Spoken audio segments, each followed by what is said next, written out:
Bueno, este texto que les voy a leer lo escribí específicamente para la conmemoración del 5º centenario de la Fundación de Trinidad, a petición de una publicación. Todavía no ha aparecido, pero yo me atreví a compartirlo con algunas personas que se encuentran aquí y que entonces me excuso de antemano con ellas, no son tantas, pero porque ya lo conocen. Y lo he titulado Trinidad en la memoria y en los sueños. Dijo Borges, enmendándole el dicho a Ortega, que un hombre es, a la larga, sus circunstancias, con lo cual subrayaba el carácter azaroso de todo lo que constituye la humana identidad: raza, fisonomía, patria, idiomas, tradiciones, clase social, tendencias, carácter. Me atrevo a proponer que esas circunstancias, si bien no dejan de agregarse y afectarnos a lo largo de toda nuestra vida, nos definen temprano, nos imprimen su sello en la infancia, que es nuestra edad más dúctil. Todas las experiencias que ocurran después han de ser sucedáneas, sobre todo si esa infancia ha estado marcada por hechos insólitos o por un entorno peculiar. Trinidad de Cuba, donde me toca nacer en 1948, signa y enmarca mi visión del mundo de manera tan determinante que nunca me he sentido lejos de sus calles, ni de sus fachadas, de sus costumbres, ni de su gente, pese a haber dejado de residir allí de manera permanente desde hace más de 40 años.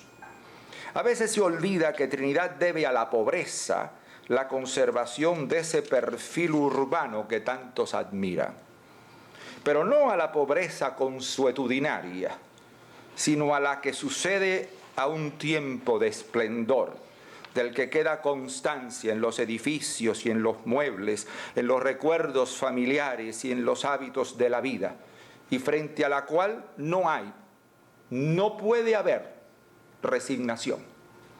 El súbito infortunio que sobrevino en el curso de 2 o 3 decenios dejó a los trinitarios sumidos en el estupor y aferrados a su pasado, un pasado al que se volvía una y otra vez como si se tratara de un conjuro.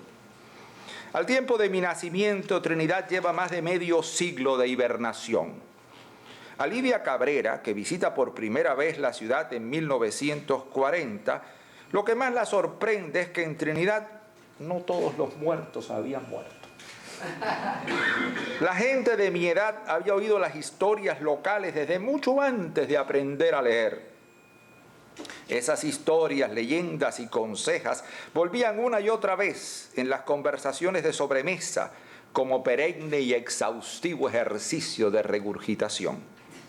Entiéndase que este repertorio de saberes locales no lo aprendíamos los más jóvenes para consumo de turistas, porque turistas había pocos entonces, sino como genuino acervo iniciático que servía para integrarnos a una comunidad.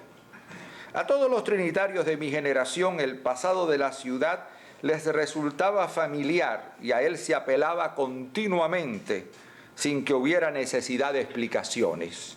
Decir Borrell o don Mariano era referirse al marqués de Guaymaro, muerto hacía mucho, y en cuya casona de Medialuna y Galdós hacía tiempo que residía Isidoro González y su mujer Alejandrina, que deben habérsela comprado algunos de los empobrecidos herederos del marqués.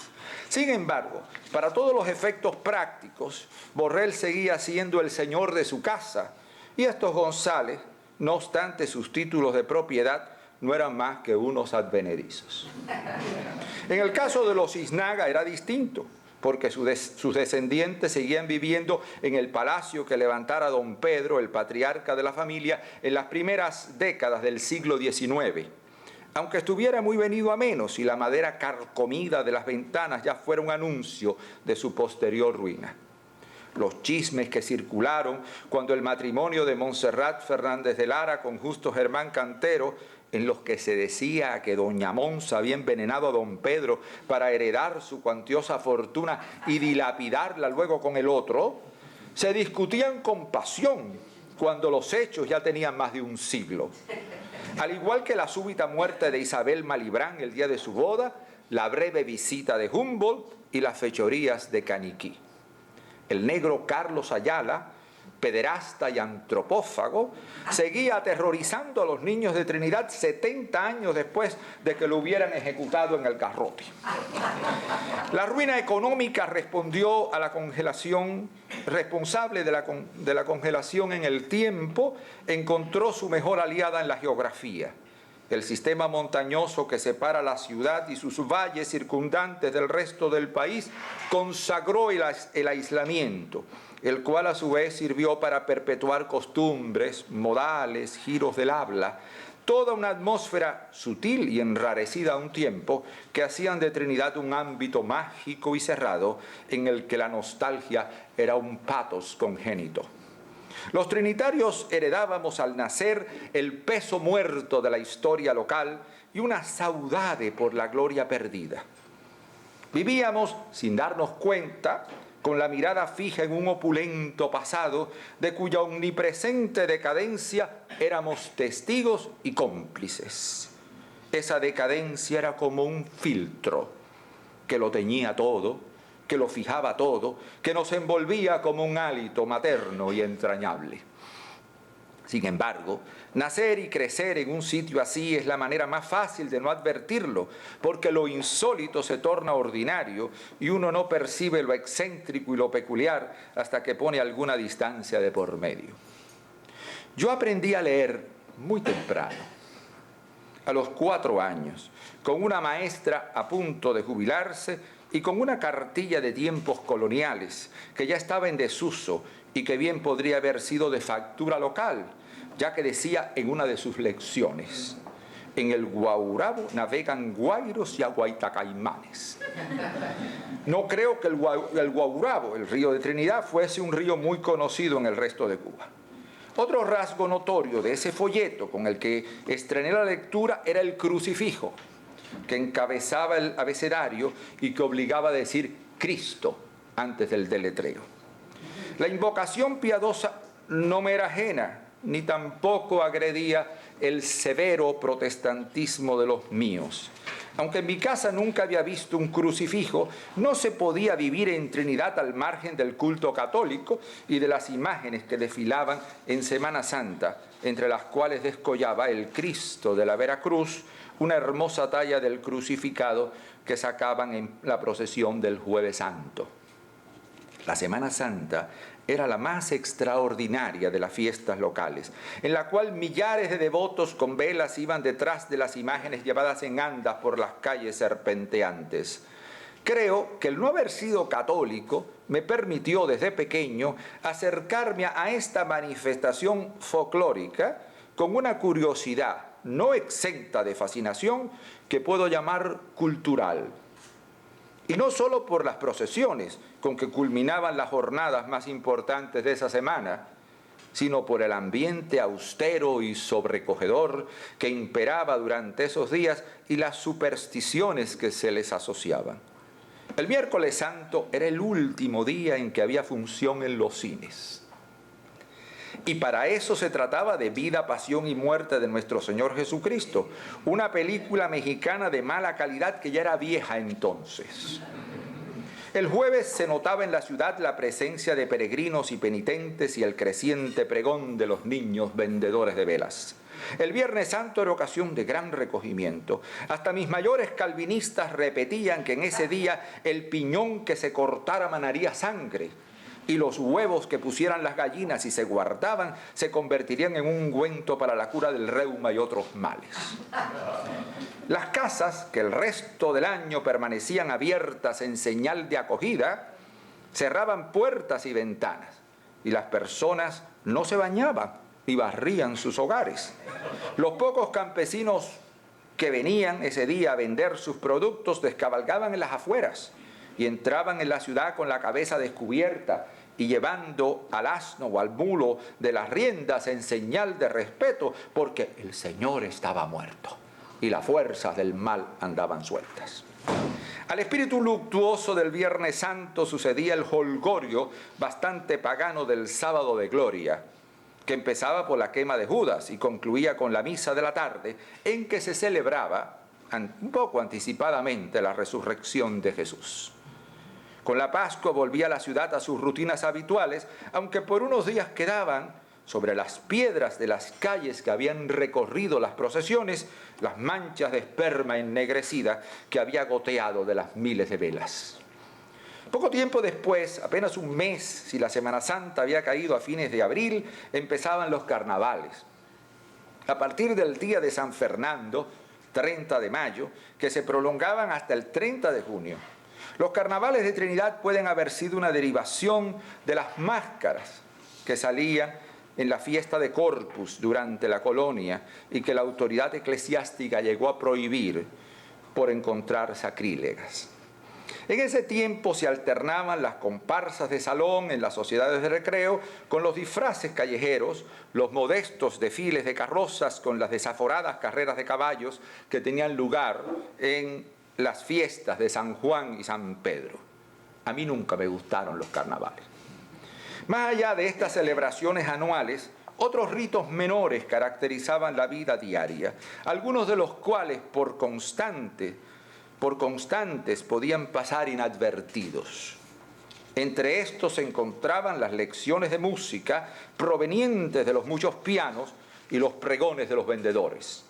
Así como en ciertas zonas comerciales de La Habana, uno iba oyendo las canciones de moda que salían de las vitrolas de bares y bodegas, en Trinidad prevalecía un trasfondo musical de estudios de Chopin, fugas de Bach, sonatas de Beethoven, mejor o peor tocados, que lo acompañaban a uno de la mañana a la noche.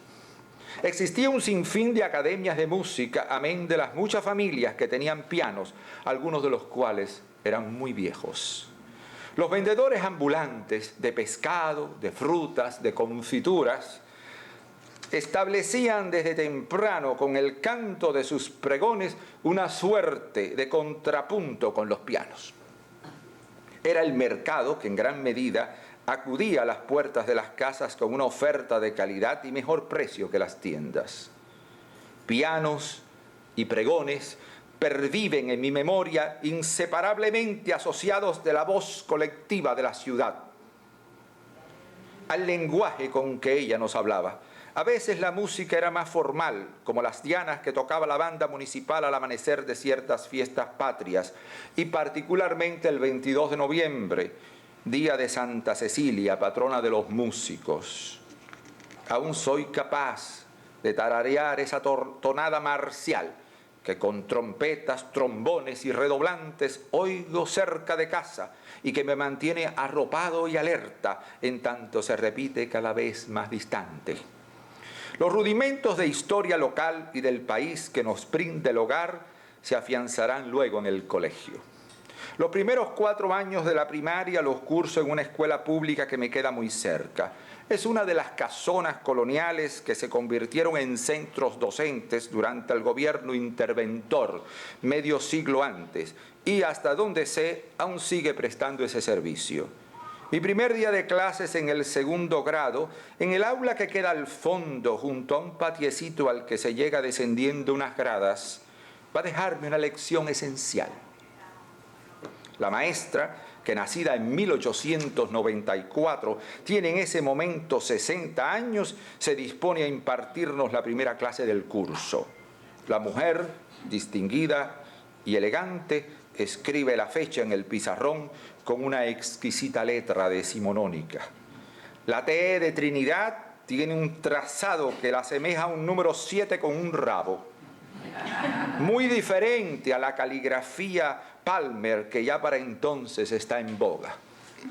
Ella nos explica con la sencillez que merecen los párvulos que tiene delante el significado del nombre de Trinidad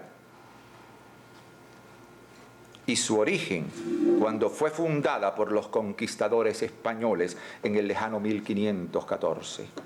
En ese momento reconozco que acabo de aprender algo importante. En lo adelante, Trinidad se me presentará siempre con esa T, antigua y grácil, que mi maestra ha escrito en el pizarrón. Ese día aprendo también que contamos los años a partir del nacimiento de Cristo. La ciudad donde transcurre mi infancia es relativamente pequeña. Cumple la condición que proponía Unamuno para que fuera bueno vivir en ella. Partiendo del centro, podía llegarse al campo en 15 minutos de marcha, tomando cualquier rumbo. Desde muy pequeño, en excursiones del colegio o en paseos con algunos de mis mayores, me familiaricé con ese campo de los alrededores de Trinidad. Desde la loma de la Vigía hasta la llanura que se tiende hacia el mar por el sur, desde el valle de Santa Rosa hasta el antiguo camino de Santi Spíritus. La ciudad estaba ceñida por ese entorno que entonces era prácticamente tan virgen como en la época colonial y que servía para realzar su carácter. Recuerdo las cercas de floridas enredaderas donde libaban abejas y zunzunes, así como los árboles llenos de pájaros, azulejos, negritos, sinsontes, que alguna vez me dio por atrapar en jaulas. Si una sola virtud sirviera para definir a la sociedad trinitaria en medio de la cual transcurren mis primeros 20 años, es la llaneza, que entre las viejas familias siempre es máscara gentil del orgullo. Una muestra de menosprecio hacia el novorriquismo y las afectaciones que éste conlleva.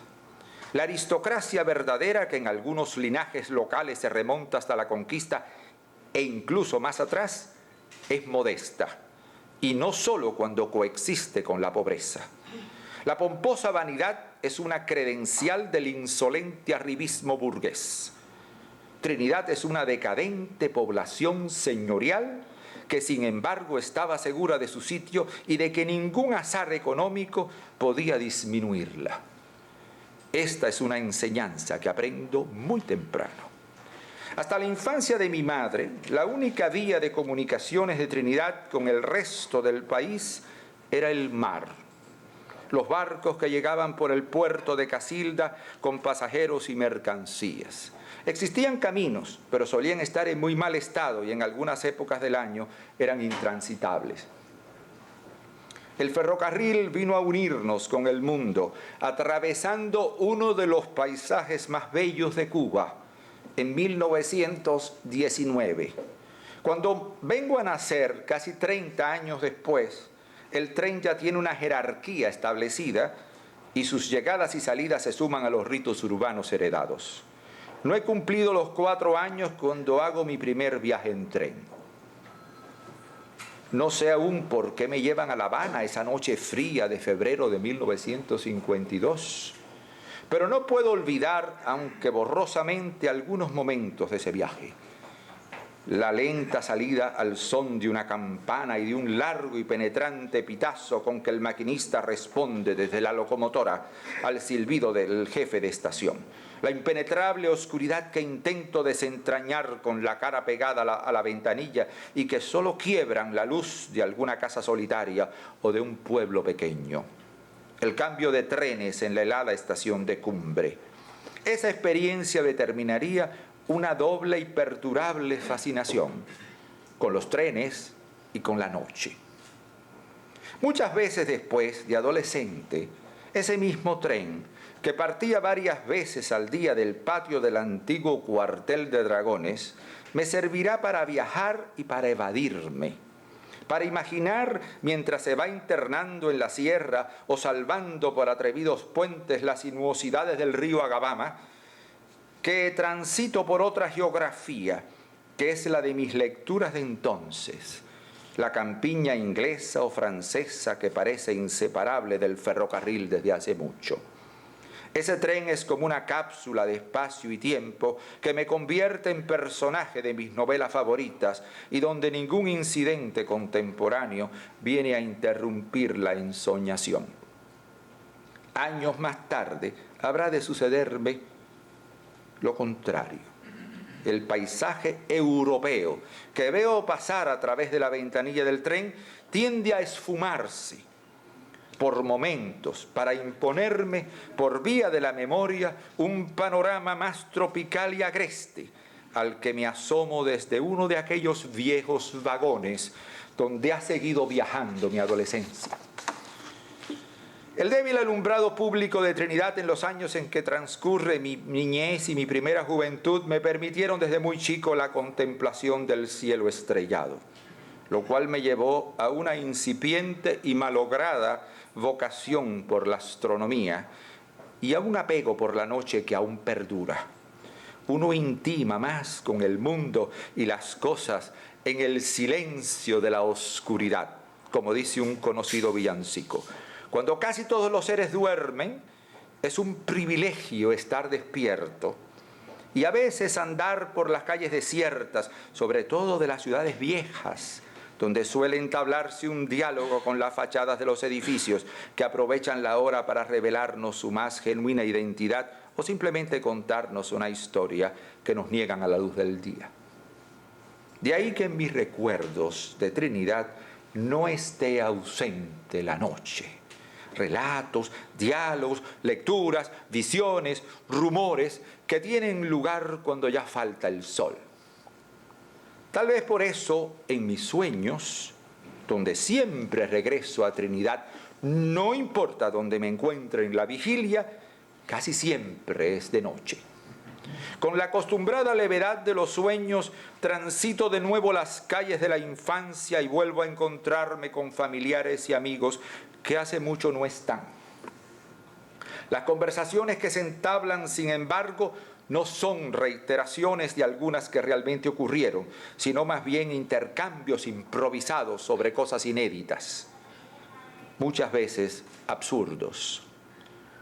Del mismo modo, el ambiente urbano de Trinidad con frecuencia se contamina o se ennoblece con rincones o monumentos de otros sitios que alguna vez fueron los de mi fantasía. Es así que la austera fachada de la Scala puede sustituir a la del teatro principal, o la Tour Eiffel levantarse sobre la pérgola del Parque de Céspedes, o Victoria Station suplantar al antiguo cuartel del que parten los trenes. El escenario básico de mi mundo onírico nunca se altera, pero sí está dotado de una extraordinaria fluidez en el que coinciden diferentes espacios. Por ejemplo, un gigantesco tigre de Bengala que ha empezado a seguirme como un enorme gato por prados y ciudades de Norteamérica, termina derribando las puertas de mi casa natal. En un reluciente autobús climatizado en el que también viajan las desaparecidas Gloria y Mercedita Sánchez Iznaga, salgo de Trinidad para ir a abordar el expreso transiberiano. Curioso de ver cómo se conserva una modesta casa de la calle Carret, me interno con creciente sorpresa en unos renacentistas soportales de Siena. De todos estos sueños en que Trinidad me sale al encuentro una y otra vez, ninguno me ha parecido más simbólico ni más ilustrativo que aquel en que me veo volviendo de la vieja escuela primaria superior, con mis 12 años de entonces, a través de los túneles del metro neoyorquino. Casi a la salida, un compañero de clase pasa corriendo y de juego me da un golpe con su maleta para provocar que lo persiga. Corro tras él y desemboco en la esquina de la Quinta Avenida y la calle 42, justo donde se encuentra el soberbio edificio de la Biblioteca Pública de Nueva York. Puedo ver incluso el copioso tránsito que corre con rumbo sur y que momentáneamente frena la carrera de ambos. Pero la acera opuesta es la calle de Desengaño, a la altura del callejón del teatro, donde está la antigua casa de 2 plantas de los Sáenz de Buruaga, así como el resto de la cuadra que se extiende hasta la Casa Mimbre. En un momento en que el tránsito lo permite, cruzamos corriendo la avenida para poner los pies en la acera de Trinidad, que está rota y cubierta de tablones por las obras del alcantarillado que están haciendo en 1960. Entretanto, el tránsito de la Quinta Avenida, que ahora tengo a mi izquierda, sigue fluyendo imperturbablemente. Es difícil correr por esa acera y mi amigo me empieza a sacar una ventaja que nunca podré superar. Él es inalcanzable como el tiempo pasado. Y esa conciencia hace que me despierte con una poderosa sensación de nostalgia. Así desaparece una vez más el sitio al que no he vuelto en 35 años y al que tal vez no vuelva, pero del que mi alma se ha negado a partir. Gracias.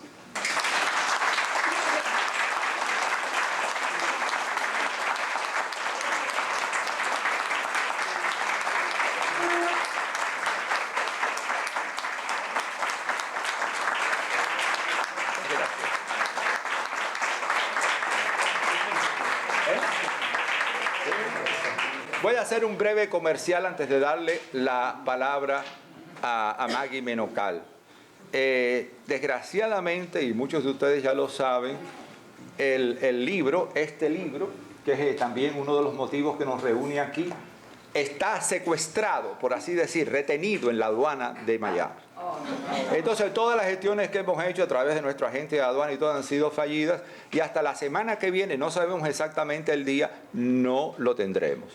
Yo no sé, le quiero preguntar al señor Aybar si podríamos, por ejemplo, sin ninguna ceremonia ni nada, reunirnos quizás aquí el sábado próximo a conveniencia de él, para que los que han comprado el libro, los que lo quieran incluso comprar, incluso esta noche, vengan y lo recojan.